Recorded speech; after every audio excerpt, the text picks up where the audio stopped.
Acharam? Atos dos Apóstolos, capítulo 23, versos 11 e 12. Na minha tradução diz assim: na noite seguinte, o Senhor Jesus, pondo-se ao lado de Paulo, disse: coragem, Paulo, pois do modo porque deste testemunho a meu respeito em Jerusalém, assim importa que também o faças, que dê o mesmo testemunho em Roma. E quando amanheceu, os judeus se reuniram e sob juramento, sob anátema, juraram que não haveriam de comer e nem beber enquanto não matassem Paulo. Vamos orar e vamos pedir que o Senhor nos dê a graça de compreendermos a sua palavra e mais ainda que Deus nos dê a graça da gente ter um coração aberto e pronto para ouvir e para manter aqui dentro a palavra de Deus. Vamos orar. Senhor Jesus, nós te agradecemos porque temos recebido do Senhor todo o sustento necessário para a nossa vida, toda a provisão, Senhor, seja material, seja emocional, familiar, espiritual, Senhor, todo tipo de encorajamento do Senhor, para que tenhamos uma vida ajustada, uma vida equilibrada, uma vida vitoriosa. E agora que estamos aqui reunidos para a leitura da Tua Palavra, para a proclamação da Tua Palavra, nós pedimos que o Senhor venha falar conosco, e que a Tua Palavra, Senhor, proclamada, possa ser uma espada de dois gumes, que penetra o mais íntimo do nosso ser, e ajuda-nos a discernir, e a perceber a Tua vontade para as nossas vidas. Fala conosco, Senhor, nós precisamos ouvir a Tua voz, nós desejamos ouvir o Senhor. Oramos no Teu nome, Jesus. Amém. Amém.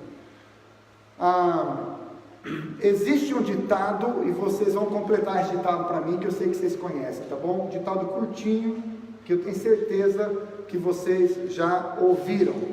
Quem tem boca vai a... Quem tem boca vai a...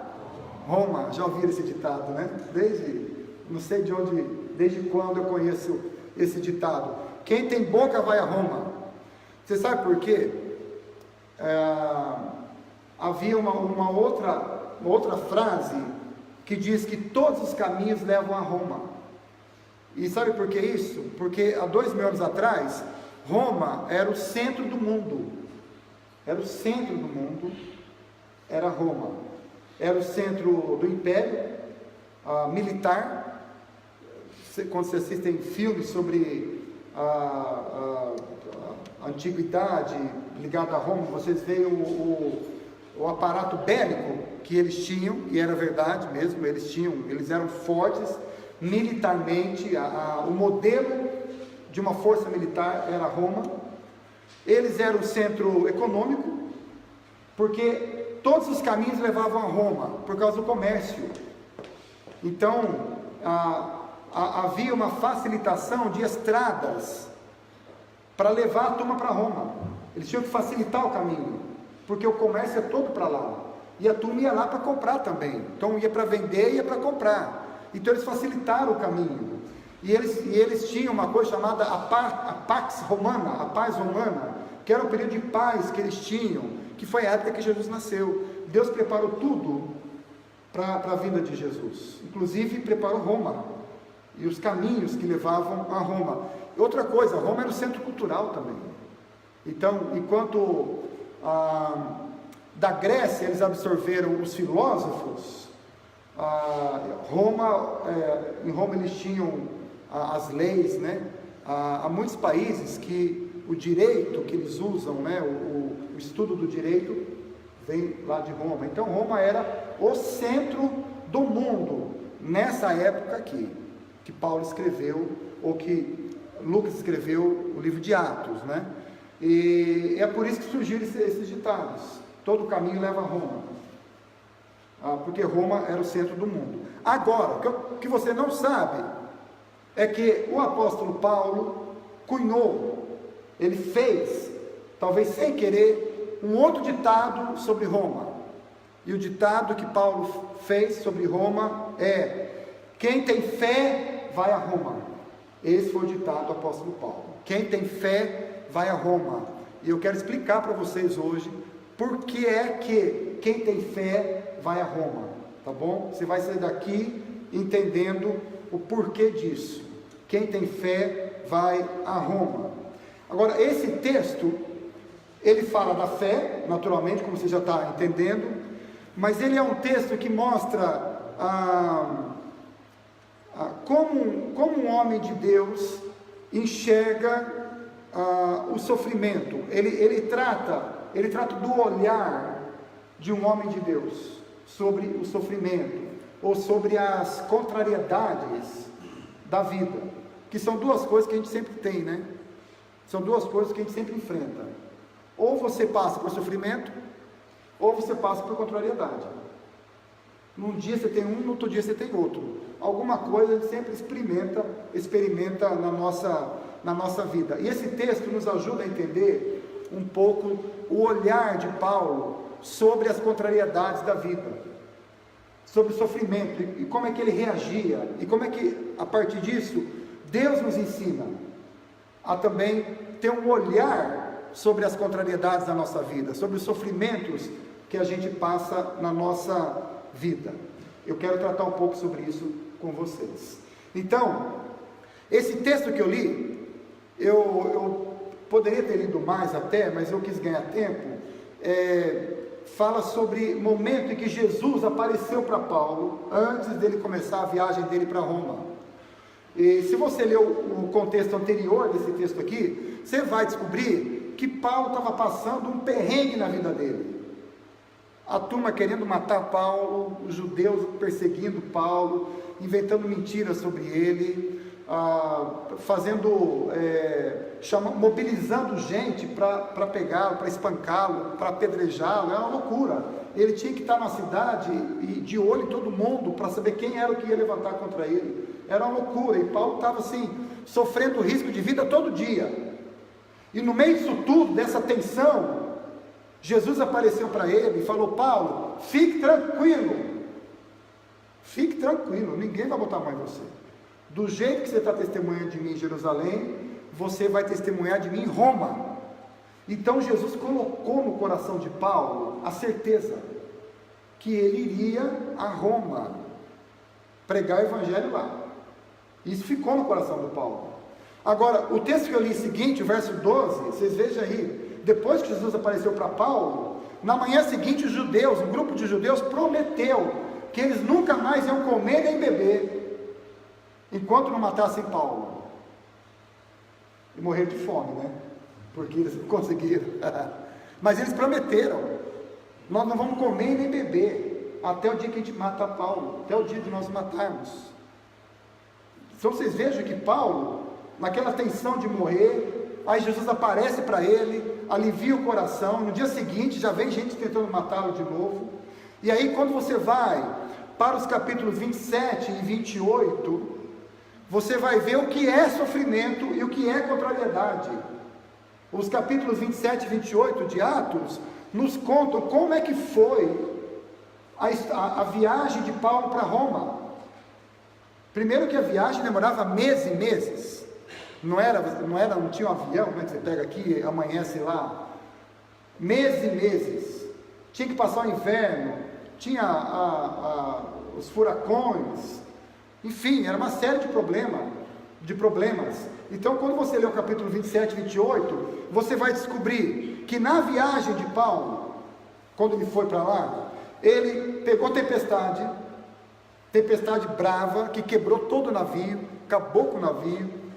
Os homens que estavam com ele ficaram desesperados, começaram a gritar, aquele monte de homem barbado, grande, tudo gritando de medo de morrer. E Paulo teve que acalmar aquele povo, e Paulo teve que falar com eles e dizer: não, vai dar tudo certo, vocês têm que comer alguma coisa. Aqueles homens ficaram com tanto medo que eles não queriam nem comer mais. Aí o navio se quebrou todo, foi todo mundo para o mar, e cada um se agarrou no que podia, até chegar numa ilha. Aí depois desse naufrágio, e eles se machucaram no naufrágio, chegaram numa ilha, a ilha de Malta, chegaram lá e foram se aquecer, e no aquecimento ali, Paulo foi pegar um graveto para fazer fogueira, e quando ele pegou um graveto, uma cobra peçonhenta o picou, e ficou todo mundo olhando para ele, porque naquela ilha eles sabiam, quem é picado dessa cobra morre 5 minutos depois, e ficaram todo mundo olhando para Paulo, esse homem vai cair duro agora. E Paulo só fez assim na cobra, jogou de lado e continuou colocando madeira ali, e a turma olhando, passou a noite ele vivo. Então veja o que Paulo passou: perigo de morte, gente tentando matá-lo, gente traindo, naufrágio, navios rebentando, cobra picando, armadilha das pessoas para ver se o impedia de pregar o evangelho. Então Paulo foi um homem que viveu esses sofrimentos, essas contrariedades todas. Então a gente pode dizer que Paulo era um homem experimentado no sofrimento. Vocês concordam? Paulo era um homem experimentado no sofrimento, ele tinha casca grossa para o sofrimento. Ele era um homem experimentado nas contrariedades, que na verdade é algo que a gente também precisa aprender. A gente foge dessa escola, mas Deus já nos matriculou nela. Não adianta a gente fugir dessa escola. A escola do sofrimento, a escola da contrariedade, a escola das frustrações, você já está matriculado nela e não sabia. E quem te matriculou nela foi Deus. Porque a gente precisa aprender a passar por essas coisas. Porque é através dessas coisas que Deus também vai nos ajudando, vai nos dando maturidade. É através dessas coisas que a gente vai amadurecendo, a gente vai crescendo. Então Deus já nos colocou nessa escola, porque nós precisamos ser pessoas experimentadas no sofrimento. Quando eu digo experimentado no sofrimento, estou dizendo o seguinte: nós precisamos ser homens e mulheres que aprendem a viver bem, apesar dos sofrimentos, apesar das contrariedades, entende? Mesmo que a gente tenha essas coisas, a gente vive bem, e pelo contrário, quando elas vêm, a gente até amadurece, a gente ganha, a gente até cresce mais com elas. É isso que eu estou dizendo, de ser uma pessoa experimentada no sofrimento, ou experimentada na contrariedade. Significa a gente olhar para o sofrimento e essas situações contrárias com o olhar de Deus, de uma forma saudável, de uma forma madura, uma forma equilibrada, de uma forma proativa, e não daquela forma ruim, melancólica, aquele jeito assim, reclamão, lamentador, de dizer: meu Deus, por que tanta contrariedade, por que tanto sofrimento, por que tanta decepção? A gente precisa ter uma atitude melhor, e para isso a gente precisa ser mais experimentados no sofrimento. Uma coisa que eu tenho observado nas minhas observações da vida, né? Posso estar enganado, mas uma coisa que eu tenho observado é que a cada geração, a cada nova geração, a fragilidade é maior. É uma percepção que eu tenho, posso estar enganado, mas eu percebo assim, que cada nova geração é mais frágil emocionalmente. Eu fico observando assim, pela geração do meu avô, a geração dos meus pais, o trampo que eles aguentavam, né? Ali, as lutas. A minha geração já foi um pouco mais frágil, mas aguenta muito tranco. A minha geração aguenta muito tranco, né? A nossa, né? Que tem muitos aqui da minha geração. Mas eu percebo já que a geração depois de mim, ela já é mais frágil. Não aguenta muito tranco, não. E alguns chamam essa geração de geração Nutella. Já ouviram esse nome, não? Geração Nutella. É essa geração. Não pode dar um choquinho. Ai, meu Deus do céu, minha vida acabou. É assim, eu observo isso, eu vejo isso aí nos adolescentes.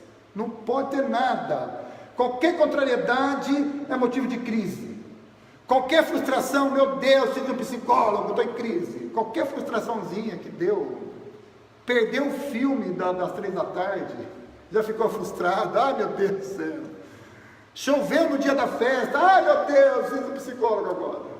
É a geração Nutella. Qualquer não se transforma num grande problema para essa pessoa. Qualquer decepção já é o fim da linha. E eu fico preocupado, porque assim, meu Deus, o que vai ser dessa geração? O que vai ser dessa geração a hora que eles descobrirem o que é a vida? Porque não descobriu ainda, né? Tudo é alegria, tudo é fácil, tudo é Nutella, mas deixa eu descobrir a vida, o que vai ser desse povo? Eu falo isso para os meus filhos. E Paulo nos ensina que nós precisamos ser pessoas experimentadas no sofrimento.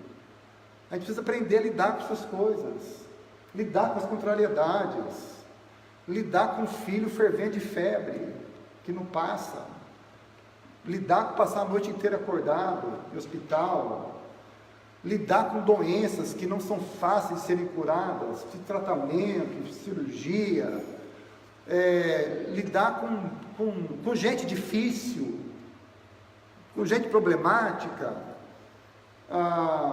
com pessoas que não gostam da gente, como acontecia com Paulo aqui. Então, Deus quer que a gente seja experimentado nessas coisas. Essa é a primeira coisa que o texto nos ensina. Segunda coisa que o texto nos ensina é que os sofrimentos e as contrariedades fazem parte da experiência humana, que é uma coisa que você já sabe, eu sempre falo isso aqui, mas eu quero lembrar você. Decepção, frustração, sofrimento, contrariedade, são coisas que fazem parte da vida humana. 1 Pedro 4,19, Pedro diz: eu quero falar uma coisa para vocês, aqueles que sofrem segundo a vontade de Deus. Então Deus está dentro desse negócio do sofrimento, porque o sofrimento também tem a ver com a vontade de Deus. Muita gente acha que ser cristão significa fazer um seguro contra sofrimento. É uma apólice contra a tribulação, contra a contrariedade. Então, se eu sou cristão, eu não posso ter contrariedade, eu não posso ter tribulação. E essa ideia, ela é exatamente oposta daquilo que hoje, na nossa sociedade, é o alvo da vida das pessoas, da maioria das pessoas. O que é que a maioria das pessoas querem ter hoje? Prazer.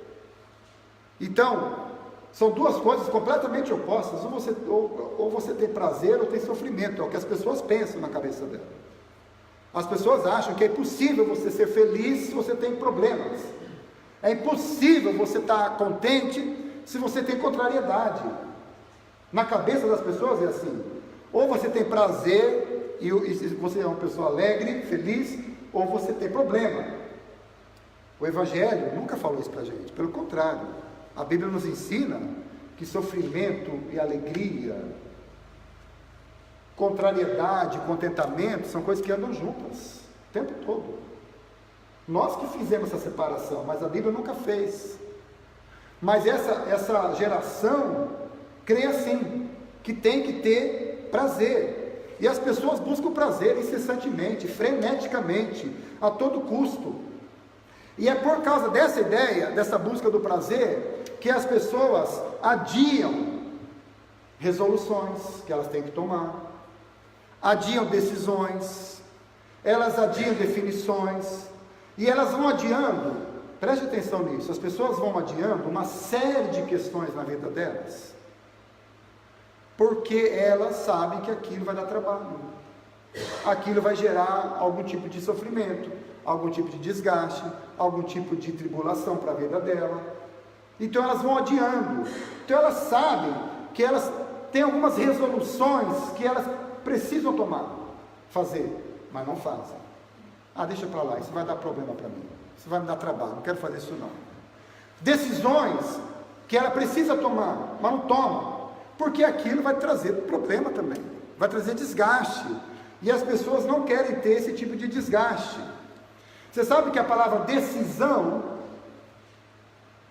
ela é composta por duas palavrinhas, né? Decisão. Cisão é você rasgar uma coisa. É por isso que toda decisão dói. Toda decisão dói. Até as decisões boas.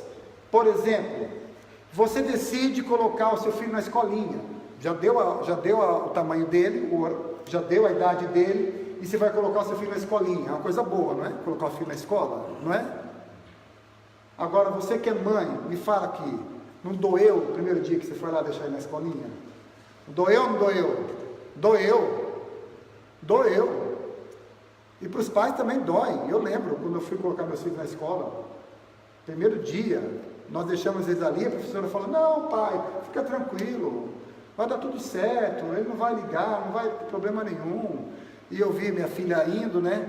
Mas dá uma dor, hein? A gente fica ali 5 minutos, 10 minutos, deixa eu ver se ela não vai olhar para trás. Deixa eu ver se não vai chorar, né? E se a professora disser que chorou, pior ainda. Eu lembro que tinha uma moça na minha igreja, uma mãe, e a primeira vez que ela deixou a filhinha na escola, numa cidade onde eu fui pastor. E eu lembro que ela deixou a filha ali e ficou atrás do muro, assim, agachada, sabe? Olhando. E bem nessa hora, quem que apareceu lá? O pastor Henrique. Eu e a Márcia estavam passando por ali e vimos aquela mulher abaixada assim atrás do muro. E a gente chegou perto dela e falou, o que é isso? Ela falou aquele susto, com os olhos cheios d'água, assim, meu Deus, minha filha está ali dentro daquela escolinha. Então, eu estou dizendo, as decisões doem, né? Boas decisões, doem. Às vezes você muda de casa, muda de cidade, um emprego bom, mas dói. E a gente vai, e quando a gente tem que tomar decisões que são mais sérias, que a gente sabe que vai exigir mais da gente, a gente vai adiando. Por quê? Porque a gente sabe que isso vai causar dor. Então, há coisas que a gente sabe que precisam ser consertadas na nossa vida, na família, no casamento, com os filhos, na nossa existência. A gente sabe que há coisas que precisam ser corrigidas, mas a gente não corrige. Há coisas que precisam ser tocadas, mas a gente não faz nada disso, porque a gente tem a impressão que isso vai doer. Então, vamos lá, conflitos no casamento são adiados, conversas profundas são adiadas, estilo de vida que às vezes a gente mantém por anos, a gente adia, porque a gente não muda, porque sabe que aquilo vai causar dor. Às vezes relacionamentos enfermizados que a gente tem, se perpetuam, porque a gente pensa que a dor de romper com aquele relacionamento, com aquele estilo de vida, é maior do que a dor que já se tem há anos vivendo daquele jeito. E a gente não toma decisão, porque a gente não quer ter dor. Verdades que a gente não quer enxergar, vão gerando dor na vida da gente. Ajustes que precisam ser feitos, mas jamais acontecerão, por causa do desconforto que eles causam. Eu me lembro de uma música, na minha mocidade, uma música popular brasileira, que a cantora dizia assim, eu não vim aqui para sofrer. E a música fez sucesso, e o refrão era esse aí, eu não estou aqui para sofrer. E é a música da geração, né? Eu não estou aqui para sofrer. Mas o texto diz que o sofrimento faz parte da nossa experiência de vida. Você já entendeu isso, né? Agora, lembra disso. A gente não pode evitar decisões, arranjos, ajustes, porque dói. A gente não pode evitar, a gente tem que ir lá e fazer o que tem que ser feito, se a gente entende que aquela é a melhor coisa a ser feita. A terceira coisa que esse texto nos ensina é que o sofrimento vem, e as contrariedades, e as decepções, de todas as partes. No caso de Paulo, se você ler lá, como eu já falei, Atos 27 e 28, você vai ver o nome do sofrimento de Paulo: tempestades em alto mar, naufrágio, picada de cobra, ódio dos homens, armadilha dos adversários, traição dos amigos. Quer dizer, as contrariedades e os sofrimentos vêm de todas, das mais variadas partes, das mais variadas situações, de qualquer pessoa, das mais diferentes formas. e nos mais diferentes momentos da nossa vida. E a gente tem que saber dessas coisas. Não existe tempo para o sofrimento, para as contrariedades, elas acontecem ao longo da nossa vida. A minha pergunta para você é: qual é o nome da tua contrariedade hoje? Qual é o nome do teu sofrimento? O que é que gera sofrimento para você hoje? Quais são as coisas que você sabe que você tem que fazer, decisões que você tem que tomar, cisões que você tem que fazer, patamares dos quais você tem que mudar, situações que você precisa deixar para trás, circunstâncias que você tem que resolver, mas você não faz por conta do sofrimento que isso vai gerar, do tempo que vai gastar, do desgaste que isso vai gerar no teu coração, da dificuldade que vai ser para você fazer isso, embora você saiba que isso é importante, é necessário, precisa acontecer. Quais são? Qual é o nome? Como eu falei, para Paulo o sofrimento tinha nomes, né? Eram as pessoas, era o naufrágio, era a cobra.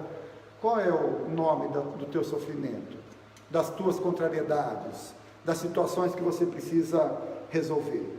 Bom, mas aí a gente precisa entender qual é a resposta de Deus para nós, quando a gente entende que a gente precisa ser experimentado no sofrimento, a gente precisa crescer, a gente precisa amadurecer, e a gente precisa tomar decisões na nossa vida, a gente precisa lidar com essas contrariedades e sofrimentos. Qual é a direção de Deus para a nossa vida? Qual é a resposta de Deus para a nossa vida? Eu quero falar dessa resposta de Deus para a gente encerrar essa mensagem. Então preste atenção, vamos lá. Primeira coisa, pratique a presença de Deus na sua vida, porque no meio do sofrimento, Jesus apareceu para Paulo, lá no capítulo 23, e disse: Paulo, fique tranquilo, vai dar tudo certo, você vai até Roma, você vai chegar vivo lá. Então, provavelmente Paulo se lembrava disso o tempo todo. Imagina, Jesus aparece para você e fala: vai dar tudo certo, e você começa a tua caminhada, e você começa a enfrentar riscos e perigos e problemas. Você não vai lembrar que Jesus apareceu para você? Você vai lembrar disso e vai pensar: puxa, Jesus apareceu para mim, e Ele prometeu para mim que Ele ia estar comigo. Então, pratique a presença de Deus na sua vida. Quando eu falo praticar a presença, é você pegar as promessas de Deus para a sua vida, que você já conhece na palavra, e guardar essas coisas no seu coração. Isso é praticar a presença de Deus. Quando você passa por um sofrimento, seja ele qual for, uma contrariedade, seja ela qual for, e você se lembra das promessas de Deus na sua vida, as promessas da presença, a promessa do consolo, do cuidado, da proteção, da provisão, da restauração, da direção, da salvação, e a gente precisa fazer dessas promessas âncora no nosso coração. Mas isso é uma prática, entende? Você tem que fazer isso todo dia, praticar a presença, dizer: Deus, eu sei que o Senhor está comigo, estou passando essa situação aqui, mas o Senhor está comigo, estou sofrendo esse naufrágio na minha existência, mas eu sei que o Senhor está comigo, estou sofrendo esse naufrágio emocional, mas eu sei que o Senhor está comigo aqui, tua palavra diz, o Senhor já falou que o Senhor está comigo, o Senhor já fez promessa da tua presença aqui, o Senhor já fez promessa do teu cuidado, da tua provisão, da tua proteção. Então eu estou tranquilo, porque eu creio que o Senhor está comigo. Foi isso que Paulo fez, ele praticava a presença de Deus. Segunda atitude, em meio às nossas dificuldades e contrariedades: lembre-se do chamado de Deus para a sua vida, lembre-se do propósito de Deus para a sua vida, lembre-se da razão porque você está aqui. Isso tem a ver com aquela certeza de que Deus vai conduzir a sua vida.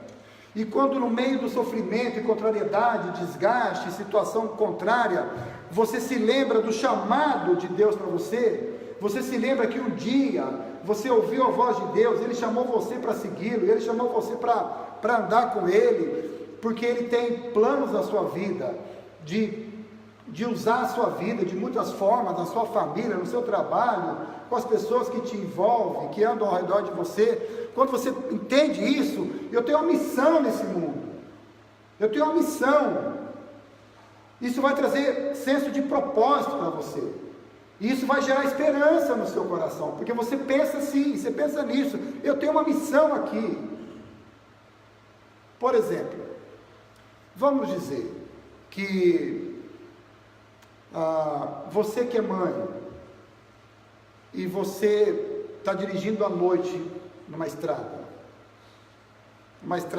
vazia, com o seu filho pequeno, e o seu carro quebra naquela estrada. Você está sem o seu celular. Estou falando uma coisa impossível, né? Porque ninguém fica sem celular, né? Impossível. Tem gente que volta 100 milhas para buscar o celular. Mas vamos imaginar essa situação. Você está sem o teu celular. E está chovendo. Estou imaginando todo o cenário ruim, né? Você não vai fazer de tudo para proteger seu filho. Claro que você vai fazer, porque você pensa assim, eu tenho um filho para cuidar, então eu vou enfrentar o escuro, eu vou enfrentar a chuva, eu vou enfrentar o frio, eu vou botar o meu filho aqui debaixo do meu braço, e quem vier, eu vou lutar contra, porque eu tenho uma missão. Então você não pensa no frio, na chuva, você não pensa nessas coisas, você pensa no seu filho. É disso que eu estou falando. Quando você enfrentar as lutas suas, pensa na missão que você tem. Deus tem um chamado para você viver nesse mundo para a glória dele. Então você tem que caminhar. Qual que era a missão de Paulo? Paulo tinha missão, ele dizia, eu estou indo para Roma. Eu estou indo para Roma. Querem me matar, tem naufrágio, tem cobra, mas eu estou indo para Roma. Então isso era a forma de Paulo dizer, ainda não acabou. A minha missão ainda não acabou, eu estou indo para Roma. É um jeito dele dizer que ele ainda tinha coisas para fazer ali na frente. Então, quando você passar pelo sofrimento, ou alguma contrariedade na sua vida, diga assim, ainda não acabou, eu estou indo a Roma. Porque para Paulo, ir a Roma significava que ainda as coisas não tinham acabado, mesmo com sofrimento, aquilo não era o fim. Eu estou indo para Roma, isso ainda não acabou. Em terceiro lugar, terceira atitude que a gente precisa ter, mantenha a essência da sua vida, mantenha aquilo que é prioridade para você. O problema, quando a gente passa por sofrimentos e contrariedades, é que a gente perde o foco da nossa vida, e a gente se perde naquilo, a gente deixa de pensar nas nossas prioridades. Qual que era a prioridade de Paulo? Chegar a Roma. Mas naquele momento do navio quebrando, aquela confusão daquela tempestade, para ele o essencial era ficar vivo e ajudar as pessoas que estavam no navio. E ele tinha que chegar a Roma. Então as prioridades para eles eram essas. Eu vou ficar vivo, eu vou ajudar as pessoas, vai todo mundo sobreviver e nós vamos para Roma. Ele mantinha aquilo no coração dele. Então, quando você passa por um sofrimento, um momento de angústia, você tem que perguntar, o que é importante para mim? Quais são as coisas que importam para mim? E usar essas coisas como um motor, propulsor para você, para que aquilo encoraje você. E você diga, não, eu tenho as minhas prioridades, eu vou andar nelas, e elas vão me ajudar a chegar onde eu preciso chegar. Quais são as coisas importantes para você? Paulo era um homem que sempre começava, ou que sempre recomeçava de onde ele tinha parado. Por exemplo, quando ele estava no navio, ele entendeu que ele tinha que viver intensamente ali no navio para falar de Jesus. O navio naufragou, ele foi para a ilha, ele não sabia quanto tempo ele ia ficar naquela ilha. E naquela ilha ele entendeu, aqui é o lugar onde Deus me mandou, e eu vou recomeçar aqui, até Deus me tirar daqui. E aí Deus o tirou da ilha, e Deus o levou para Roma, e ele foi morar numa casa alugada, e enquanto ele estava naquela casa alugada, preso a um soldado, ali era o lugar do recomeço dele. Então o que eu estou querendo dizer é que para Paulo, ele sempre recomeçava onde ele tinha parado.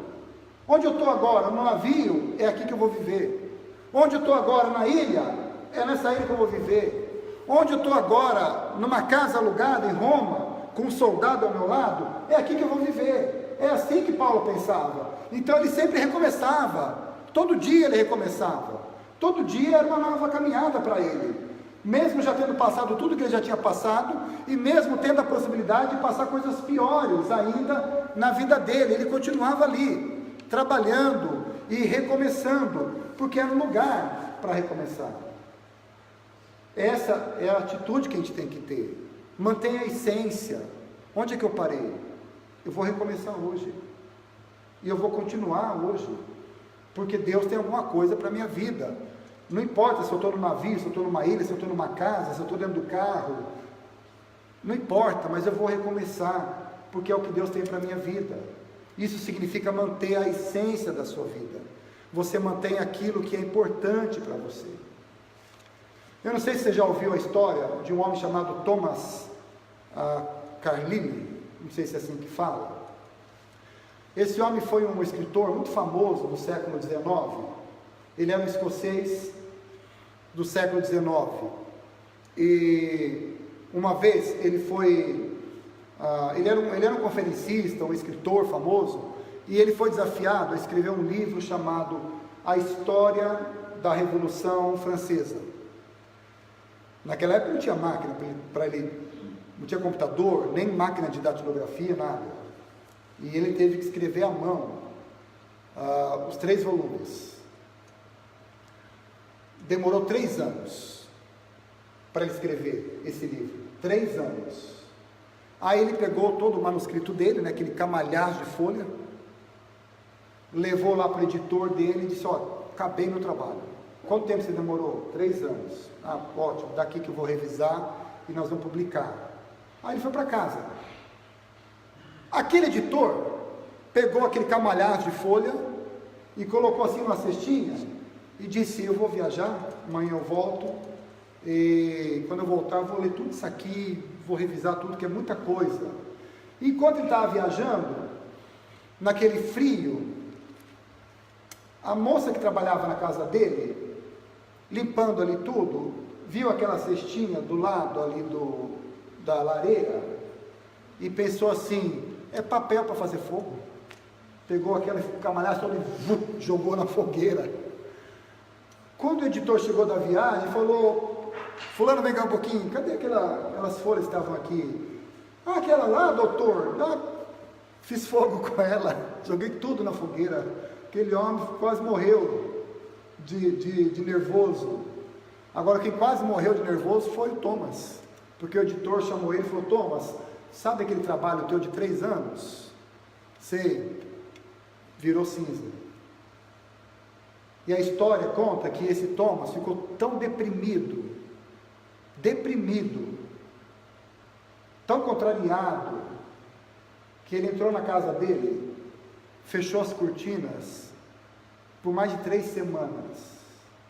Ele não comia, não bebia, não falava com ninguém. Ele foi ficando deprimido. Falou: meu Deus, todo o meu trabalho foi por água abaixo.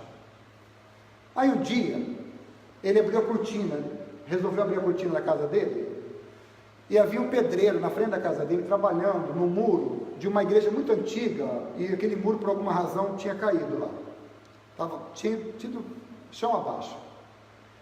E aquele pedreiro ficou construindo o muro, tijolo por tijolo. E todo dia, durante 8 horas por dia, o Thomas ficava assim na janela, vendo o pedreiro reconstruir o muro, tijolo por tijolo. Depois de 3 semanas, o muro ficou inteirinho, parecia novo de novo.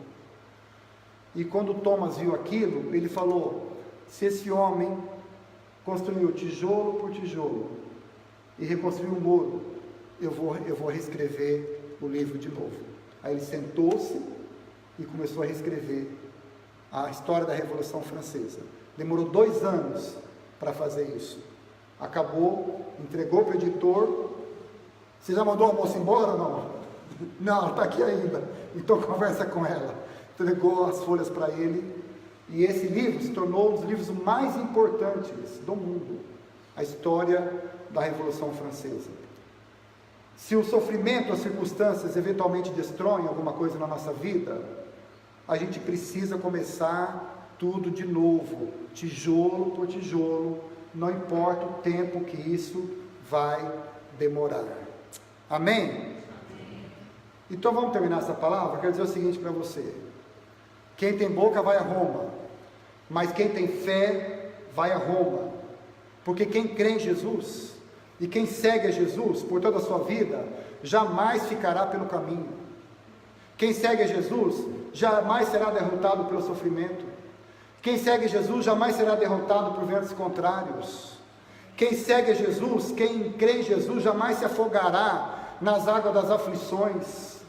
Quem segue a Jesus jamais desistirá do caminho, porque ele sabe que ele tem a companhia do Senhor ao lado dele, e enquanto ele não chegar a Roma, ele vai seguir o seu caminho, e ele vai andar para frente até o final. Então eu vim aqui hoje para dizer isso para você, que você ainda vai chegar em Roma. Eu não sei qual é a sua Roma, mas você vai chegar lá. Se Deus está com você, você vai chegar a Roma. Se você tem fé em Jesus, você vai chegar a Roma. Porque para nós, não é quem tem boca vai a Roma, é quem tem fé vai a Roma. Se Deus disse para você, você vai chegar, eu estou mandando, eu vou te conduzir até o final, creia nisso, eu vou chegar a Roma. E quando você passar por dificuldades, você diga, ainda não acabou, eu vou a Roma. E é isso que eu quero que você diga agora. Vamos ficar em pé? E nós vamos terminar fazendo a oração juntos, tá bem? E vocês vão me ajudar aqui nessa oração, ok? Vamos lá. Eu vou falar uma frase e você vai dizer, estou indo a Roma, ok? Ok? Tá bom. Estou passando por problemas. Estou indo a Roma. Ok, então agora nós vamos fazer assim. Vocês vão falar no tom da minha voz. Vocês vão repetir no tom da minha voz. Tá bom? Vocês entenderam o que é ir a Roma, né, gente? Não é comprar o ticket amanhã no dia fiquei lá. Vocês estão entendendo, né? Vamos lá. No tom da minha voz, ok? Estou passando lutas. Estou tendo dificuldades. Meu deserto está grande. As minhas lutas não têm fim. As minhas forças estão acabando. As minhas lutas são maiores. As tribulações são grandes. Agora para terminar, ok? O meu sofrimento é muito grande. Amém. Glória a Deus. Estamos indo a Roma e o Senhor vai nos conduzir até lá. Não há cobra, não há tempestade, não há naufrágio, não há armadilha de gente má, não há problema, não há contrariedade, não há luta, não há dificuldade que nos impeça de chegar onde Deus quer que a gente chegue. E nós vamos chegar a Roma. E o dia que tudo terminar, nós vamos encontrar com o Senhor na nossa vida. Amém? Amém. Amém. Louvado seja o nome do nosso Senhor. Vamos cantar agora. Vou chamar o Ministério de Louvor para vir aqui. E nós vamos cantar mais uma música para encerrar o nosso tempo.